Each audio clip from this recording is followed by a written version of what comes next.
This was brought up by Foundation on their Instagram page. The question is this, Simon.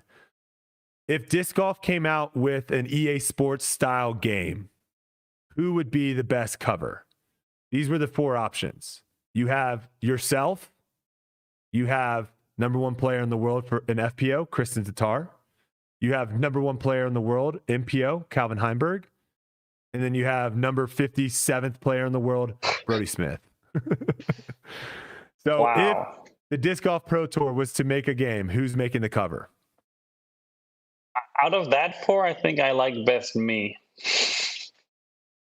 That's what I said too. I think you sell the most games right now in disc golf.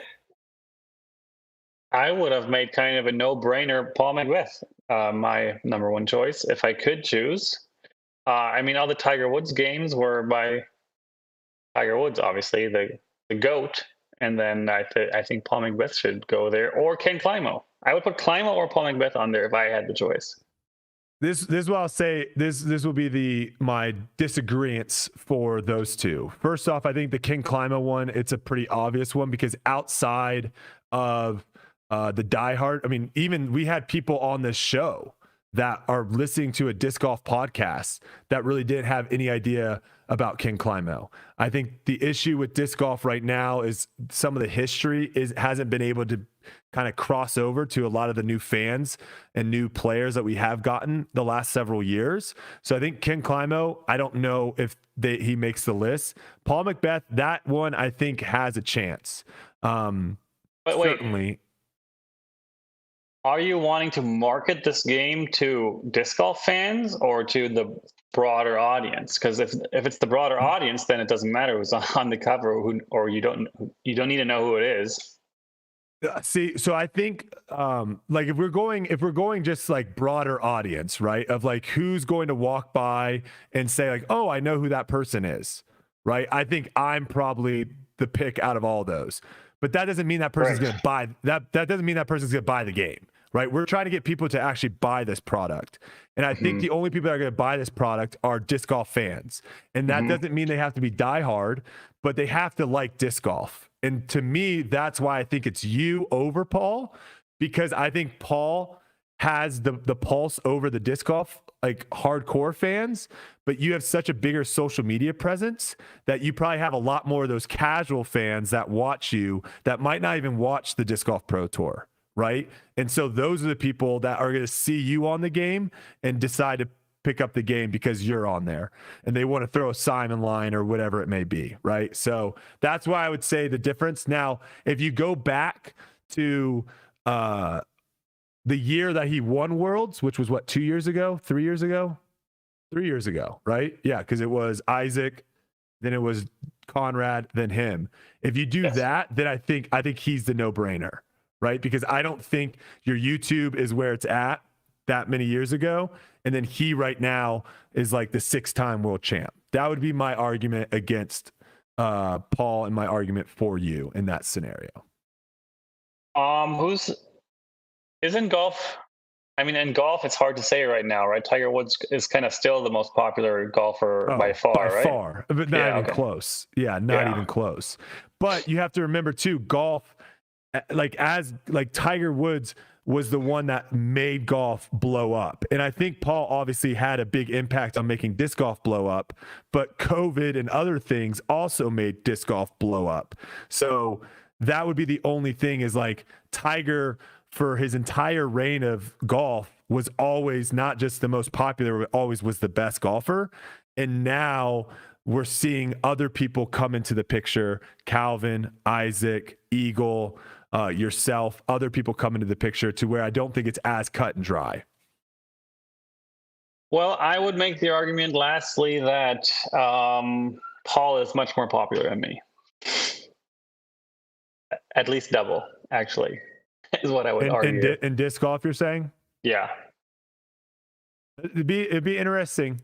Yeah, I mean, obviously this is like something that's very difficult to see. The only way is like the social media. That's really the only way that we can kind of somewhat have an idea. I would definitely say he probably is the closest second to you. I do like Kristen Tatar on the cover though too. I think that could be very successful and maybe a really smart move.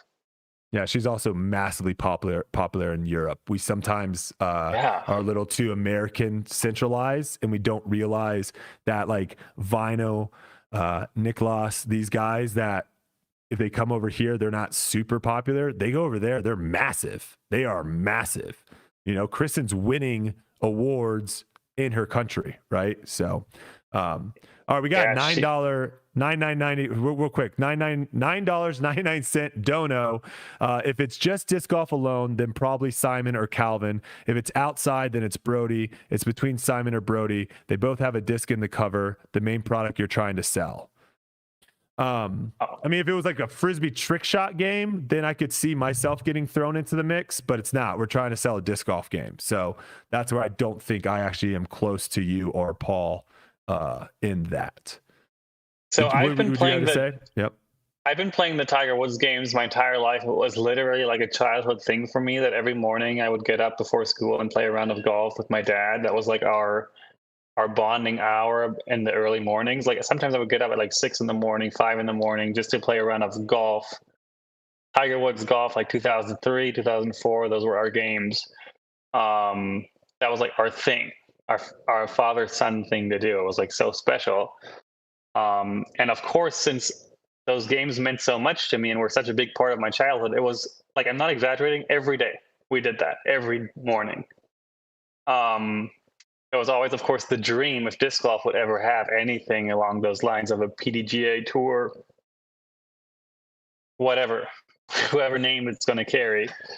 And I would be beyond honored. And it would have been a life dream and goal for me to be on the game. I'm not convinced that I'm the one who deserves it most, but I mean, if people think so, I'll do my best. And I don't know if it'll even ever happen. I'm not convinced anyone is capable of making a good enough disc golf game that's so fun to play that it gets addicting. It'd be really, really tough. There was a game that someone sent me when I was streaming a while ago, and it was actually a pretty fun game on the computer, but I agree with you. It definitely is not as fun as like what golf was, but you never know. Like I think the big thing with this is like playing the courses. So if you're able to make Maple Hill look like Maple Hill, if you're able to make Winthrop look like Winthrop, if you're able to make these places, Fox Run, all these places look like it and make it look like realistic, I think that is a huge one, right? So it'll be interesting to kind of see. They could totally do that. Do you know the new PGA, no, what's it called? 2K24 or something are the new games, the golf games? I think they're the 2K games. And I've been out of the game world a little bit. I'm more of a PC gamer now. Okay, but those new golf games have like, you can build your own course. Mm-hmm. And the design features you can have there, and like the terraforming, I think you call it, where you can like basically do anything you want with the world they give you.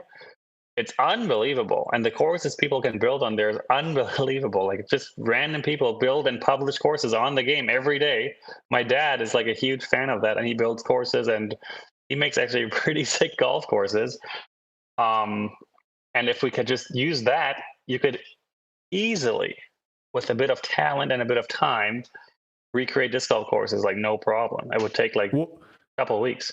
Yeah, well, I think they should, like, if the game ever were to come out, I think it would come out with all the big courses, right? Mm-hmm. You could play all those, and then I agree with you. I think having like a playground style or a playground category that you can go into and, like you're saying, make your own course, and then people can play it and they can rate it, and you can play like the top rated, playground courses. You could make some crazy courses. Like I'm just thinking of like a bullseye hole where it's just like little rings and there's water cliffs in between and the basket's right in the middle. Like you can make some really cool disc golf holes. And I think that would probably be one of the big sellers. You'd have some people that would just want to make courses. They might not even play the game that much. They just want to make cool courses for people to play. So we'll see. I don't know if it's there yet, because the real thing is, to make a game like that costs so much money that you would have to need thousands, tens of thousands of buys for it to make any sort of sense. I don't think we could get there right now. But that doesn't mean in the future we can't. So we'll see. We'll see if you ever end up getting onto the cover, because that'd be cool. Did you play Tiger Woods, by the way, with the heartbeat? Because that was the best one. Yeah, all the early ones had heartbeat. I love the heartbeat. The heartbeat was the absolute, when you got the heartbeat and everything slowed down, you're just like, oh my God. And then you start doing the spin to get it perfectly, because you're like, I gotta make this. Oh, good times, man. You could like add power boost before your drive. Yeah.